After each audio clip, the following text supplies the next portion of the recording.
UP के जिला बरेली में जन्माष्टमी की शोभा यात्रा में 3 बच्चे झुलस गए। हादसा आंवला तहसील के अलीगंज कस्बे में हुआ है। यहाँ जन्माष्टमी पर शोभा यात्रा निकाली जा रही थी। डीजे पर बैठे तीनों बच्चे हाई टेंशन लाइन की चपेट में आ गए, जिससे खलबली मच गई। गुस्साए लोगों ने लापरवाही का आरोप लगाते हुए बिजली घर पर पथराव शुरू कर दिया। सूचना मिलने पर पुलिस पहुंच गई, लोगों को शांत किया। करंट से झुलसे तीनों बच्चों को अस्पताल ले जाया गया, जहाँ आईसीयू में उनका इलाज चल रहा है। पशुधन मंत्री धर्मपाल सिंह भी पहुंच गए, लोगों से बात की, कार्रवाई का आश्वासन दिया। लोगों का कहना था कि शटडाउन के बाद बिजली कैसे चालू कर दी गई, इसे लेकर कड़ी कार्रवाई होनी चाहिए। मंत्री ने एक्सीएन को जांच के निर्देश दिए हैं। दूसरी तरफ डीएम शिवाकांत द्विवेदी और एसएसपी घुले सुशील चंद्र भान ने अस्पताल पहुंचकर करंट लगने से झुलसे अर्पित गुप्ता, उज्ज्वल और रोहित गोस्वामी का हाल जाना। मेरा नाम अमित गुप्ता है, मेरा भाई है अर्पित गुप्ता।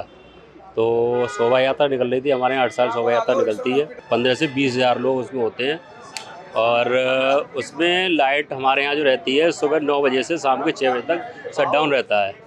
तो शटडाउन है, उस शटडाउन में 2 बजे ही हादसा हुआ है, जो 2 बजे हादसा नहीं होना चाहिए। हमारे लाइट की बहुत बड़ी समस्या है। ये अलीगंज की घटना है। 15 से 20 हज़ार लोग उसमें हैं। करंट उसमें 3 लोगों के लगा है। बिजली विभाग की लापरवाही है सबसे बड़ी, क्योंकि जिसने लाइट लगवाई, ये पूरा षड्यंत्र है। ये पूरा प्री प्लान है, पूरा षड्यंत्र है। प्री प्लान के साथ ये काम हुआ है। वरना ये जो शोभा यात्रा निकलती है, इसमें सुबह 9 बजे से लेके और शाम के 6 बजे तक लाइट बंद रहती है। बट 2 बजे किसने लाइट लगवाई ये हमें भी नहीं पता है, और इसकी इन्वेस्टिगेशन होना चाहिए। सानू गुप्ता, अलीगंज आंवला के पास। घटना ये हुई थी, आज हमारे यहाँ जन्माष्टमी का जुलूस था। उसमें लगभग 10 से 15 हज़ार लोग शामिल होते हैं। तो हम लोग उस दिन पूरे दिन का प्रोग्राम होता है, तो हम लोग लाइट पूरे दिन के लिए कटवाते हैं। हमारा 2 बजे के टाइम प्रोग्राम था और अलीगंज थाने के आगे वहाँ एक 11,000 की लाइन थी, जिस पे डीजे पे जो लड़के थे, जो डीजे वाले भी थे 4-5 लड़के, और 2-3 लड़के जो हमारे साथ के थे, वो ऊपर थे उस पे डीजे पे। 11,000 की लाइन से टच हो गया, जबकि वो लाइन पूरे दिन के लिए कटवाई थी हम लोगों ने। लेकिन 2 बजे यह हादसा हो गया। ये पूरी अलीगंज के हैंडल की और जो भी हैं विद्युत विभाग के, सारी उनकी लापरवाही से हुआ है। 3 लोग झुलसे 4 लोग हैं, 1 लोग वहीं पर नॉर्मल हो गया, 3 लोग एडमिट हैं ईशान अस्पताल में। छोटी मोटी और चोटें आई? ये आज दोपहर 2 बजे की। और यहाँ पे जो आज हमारे वारदात हुई है, उसमें मैं जानता हूँ पूरे बिजली विभाग की ये भूल के कारण, यहाँ पे पूरे प्रशासन की भूल के कारण जो भी हादसा हुआ है, उस हादसे को अंजाम ऐसे ही दिया गया। अपने आप तो नहीं होता कोई भी हादसा। मैं इसे हादसे का नाम दूंगा, साजिश का नाम दूंगा।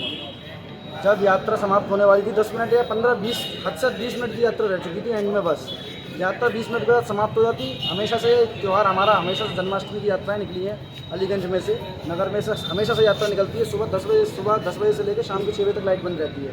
आज शायद के तहत पता नहीं कैसे खुली लाइट, किसने खोली, या जो भी हुआ कारण जो भी रहा हो, 2 बजे के टाइम लाइट खुली।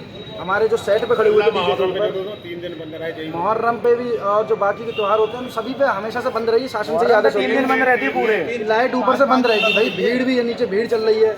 ऊपर लोग कभी ऊपर होते हैं, लोग नीचे होते हैं, नीचे हजारियों की भीड़ चल रही होती है। अगर उनके ऊपर कोई तार गिर जाता है या कोई बात हो जाती है, तो उसका शासन जिम्मेदार होगा। हमेशा से शासन का आदेश है, ऊपर से कोई भी प्रोग्राम हो रहा है तो नीचे से लाइट बंद कर दी जाए। लाइट हमेशा से बंद रहती है। आज किस कारण जो भी रहा हो, लाइट खोली गई। हमारे बजरंग दल के विश्व हिंदू परिषद के 3 कार्यकर्ता चपेटे में आए, उससे ज़्यादा भी आ सकते थे। ठाकुर जी की कृपा थी जो नहीं आ पाए, और बाकी की भीड़ के ऊपर अगर वो तार टूट के एक भी गिर जाता तो हादसा आज देखने और दिखाने लायक होता। इस भूल को जो भी है, मैं चाहता हूँ ऊपर से जाँच बिठा ली जाए। जो भी इसका आप कर सकते हैं आप करें, इस पर ध्यान दिया जाए, इस पर अनदेखा ना करा जाए इस बात को। तहसील आंवला में अलीगंज क्षेत्र है।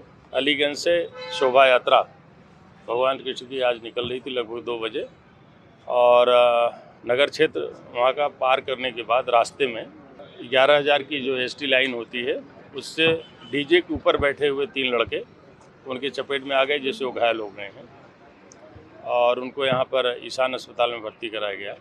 साथ में हमारे एसडीएम साहब और मौके पर पहुँचे थे, माननीय जनप्रतिनिधिगण भी वहाँ पहुँच गए थे। तो वहाँ पर कोई और इशू नहीं है, बट इनका इलाज प्रॉपर हो, इसलिए हमारे यहाँ के सीएमएस भी यहाँ पर मौजूद हैं और इलाज चल रहा है। 2 बच्चे आउट ऑफ डेंजर बताए जा रहे हैं और तीसरे की भी स्थिति स्टेबल है। हम जांच कराते हैं कि ऐसा कैसे हुआ कि वहाँ पर शटडाउन लिया गया था, तो शटडाउन के बाद भी बिजली कैसे आई, कब आ गई।